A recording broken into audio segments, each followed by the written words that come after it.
Well, the end of summer is growing near. Everybody's cooking out like crazy. Got tailgate season coming up too for you hardcore football fans. So I'm going to do a little dish today that I think everybody out there loves. A bacon mushroom Swiss burger. But on Everyday Gourmet, we like to take gourmet dishes, make them so that the everyday cook can do them. And then we'll take everyday dishes and make them gourmet. And that's what we're doing today. Now I'm making a bacon mushroom Swiss burger, but it's not like any bacon mushroom Swiss burger you've ever had. First, I'm going to grill portobello mushrooms, and then I'm going to wrap ground beef around the mushroom, completely enclosing it so the mushroom's at the center of our patty. I'm going to grill off my burger, then I'm going to top it with some smoked Swiss cheese, and then I'm going to top that with some pancetta that I've cooked and got nice and crispy. Then I'm going to put it on a good hard roll. Dress it over with a little lettuce, a little onion, maybe a pickle or two. So stay with us on Everyday Gourmet as we really take a bacon mushroom Swiss burger over the top. Just mention Mexican food to the average person and will salivate like Pavlov's dog. The same goes for Creole cuisine.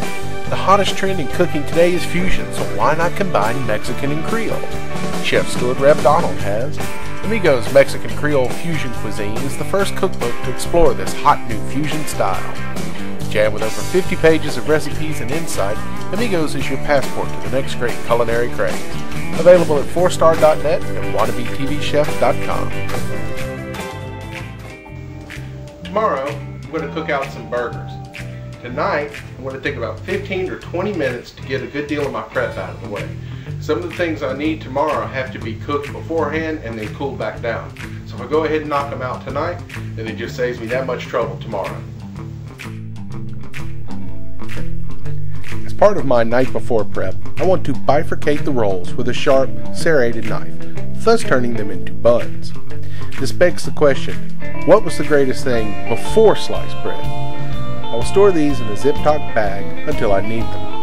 At this time, I also want to slice my onions and my cheese. Before, I will store these in zip-top bags until tomorrow. Now observe closely as I cut the cheese. I need to clean the shrooms, but not like that, with a brush. Yes, mushrooms are very porous, like a sponge, and quickly absorb the primordial slurry that occurs when water first combines with soil on the surface of the fungus. Therefore, we will just use a dry brush to knock the debris off. Virtually every home in America now has one of these.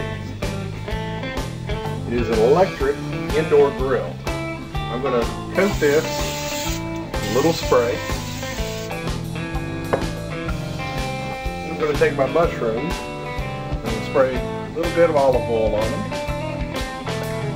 Place the cap side down.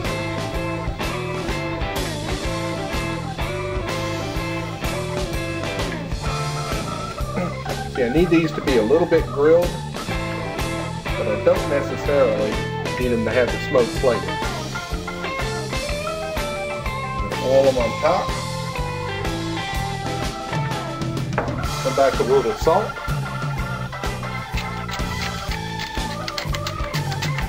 Switch over for a little pepper.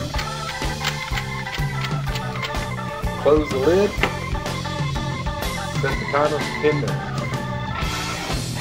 I have my pancetta pinwheels on the pan. They're going into a 350-degree oven for about 15 minutes. Take our pancetta pinwheels. We'll set them here,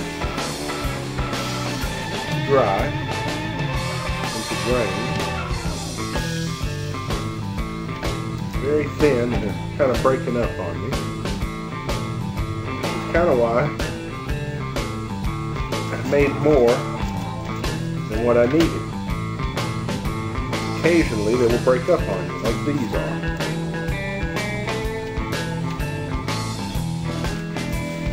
So it's a good thing to go ahead and make a few extra. Oh, there's one more reason.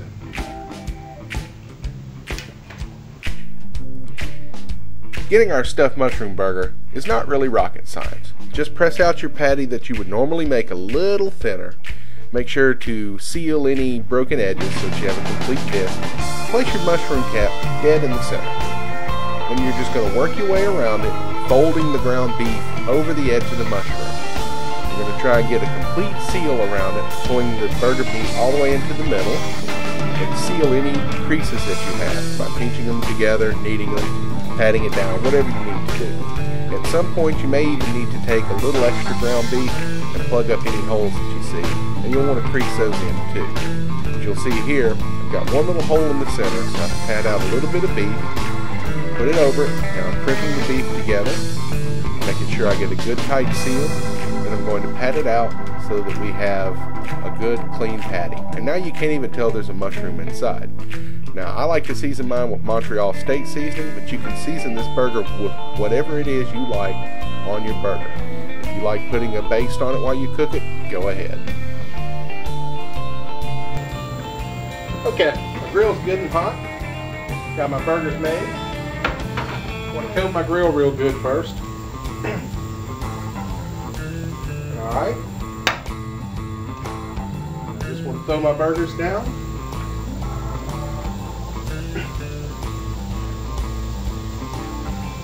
Close the lid up. Okay, while my burgers are on the grill, I'm going to go ahead and knock out a few things now. I'm going to take the rolls. If you remember right, I went ahead and cut those up last night. I'm going to put them open face on a cookie sheet. I'm going to stick them in a 350-degree oven for about 4 or 5 minutes. It's long enough to get them heated up and toasted.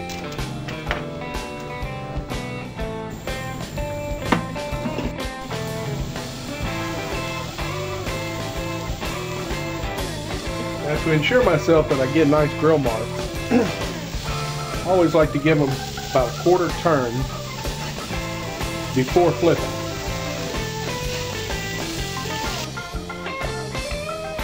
Okay, as you can see, I pulled my burgers off the grill. Got my buns here back out of the oven. Now I'm going to put some of the finishing touches on my burger. I'm going to take some of the smoked Gouda. I'm going to put the pancetta wheel on top. Go around and do that to each one of them.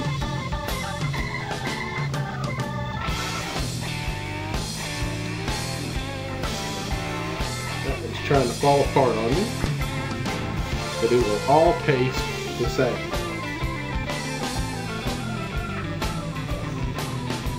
Now what I'm going to do is put these back in the oven on the buns long enough to melt the cheese.